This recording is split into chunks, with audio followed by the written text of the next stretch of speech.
Hello technician ভাইরা, আসসালামু আলাইকুম। আশা করি টেকনিশিয়ান ভাইরা ভালো আছেন। আপনাদের দোয়া আল্লাহর রহমতে আমি ভালো আছি।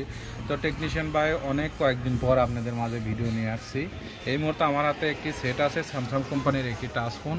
ফোনটির মডেল হচ্ছে A03 কোর। তো মডেলটা হচ্ছে A032F। এই সেটে প্রবলেম হচ্ছে ডেট।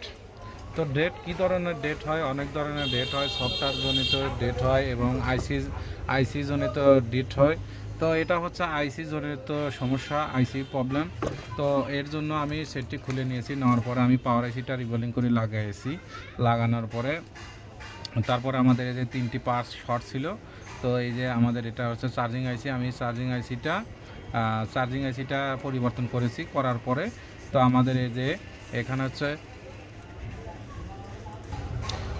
এখানে চার্জিং আইসি লাগানোর পরে এখানে আমাদের এই যে এটা ছিল আমাদের চার্জিং আইসি। আমরা এটা চার্জিং আইসিটা এখান থেকে তুলে লাগাইছি একটা।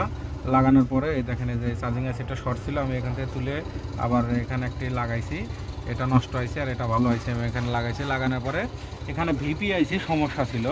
তো ভিপিআইসি সমস্যা শর্ট হয়ে গেছিলো। তো ভিপিআইসি এখান থেকে তুলে ফেলছি। তুলে ফেলার পরে আমাদের সেটটি এখন চালু হয়েছে, কিন্তু আমাদের চার্জটা পাইতেছে না। তো এর জন্য এখন আমরা এই যে এখান থেকে এখানে জাম্পার করব, কারণ যেহেতু আমাদের ভিপিআইসিটাও শর্ট হয়ে গেছিলো এবং আমাদের চার্জিং আইসিটাও শর্ট হয়ে গেছিলো। তো আমরা এখান থেকে ছোট্ট একটি জাম্পারের মাধ্যমে এখানে জাম্পারের মাধ্যমে আমরা কাজটি করব। তো জাম্পার না করলে আমাদের কোনো প্রকারের চার্জিং লাইনটা পাচ্ছে না। তো আপনাদেরকে আপনাদেরকে চেক করে দেখাবো যে আমাদের কোনো প্রকারের চার্জের লাইনটা পাচ্ছে না। এটাই হচ্ছে মূলত সমস্যা। তো আমাদের চার্জিং আইসি নষ্ট হয়ে গেছে বুঝতে পারছি, এবং পাওয়ার আইসি রিবলিং করে লাগাইছি, সবই ঠিক আছে, কিন্তু ভিপিআইসিটা ওটাও শর্ট হয়ে গেছে। ওখান থেকে তুলে ফেলছি, কিন্তু তোলার পরে দেখেন এই যে আমাদের এখানে কোনো প্রকারের চার্জ শো করবে না, সেটটা আমাদের চালু আছে। তো চার্জিং আইসি লাগানোর পরে আমাদের সেটটি চালু হয়েছে এবং পাওয়ার আইসিটা রিবলিং করার পরে আমাদের সেটটি চালু হয়েছে। হওয়ার পরে তো আমাদের যে ভিপিআইসিটা সমস্যা, তো এই আইসি তোলার পরে এখান থেকে শর্টগুলো ছেড়ে দিছে এবং চার্জিং আইসি লাগানোর পরে এখানকার পার্টসগুলো শর্ট ছেড়ে দিছে। তো আমাদের এখন সবই ঠিক আছে, কিন্তু আমাদের এখানে চার্জিং লাইনটা পাচ্ছে না। এই ভিপিআইসিটা এখান থেকে তুলে ফেলছি, কারণ এই আইসির ভিতর দিয়ে চার্জিং লাইনটা পায়, কিন্তু আমি এখান থেকে তুলে ফেলছি কারণ এটা শর্ট হয়ে গেছিলো।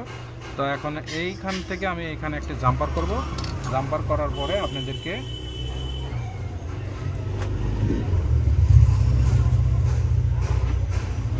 আসলে এই সেটটা সহজ ছিল, কিন্তু আসলে মূলত সমস্যা ছিল ভিপিআইসিটা আর হচ্ছে চার্জিং আইসিটা, এই দুটি শর্ট ছিল।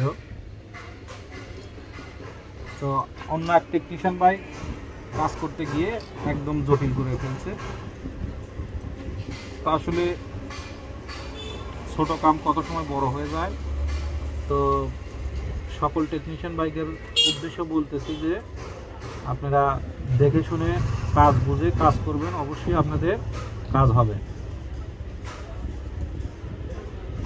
না বুঝে কাজ করলে আপনাদের প্রবলেম হবে এবং কোনো সময় সেট অন হবে না।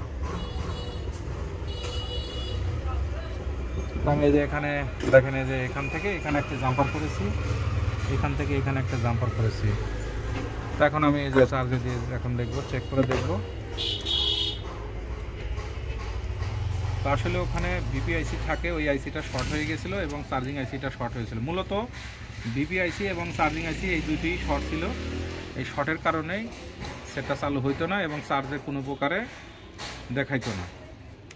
তো দেখেন এই যে এখানে আমাদের এই যে এম্পিয়ারটা নিচ্ছে, এখন আমাদের দেখেন এই যে ডিসপ্লেতে লোগোটা চলে আসবে। তো ব্যাটারিতে চার্জ নাই, 2-3% চার্জ থাকতে পারে।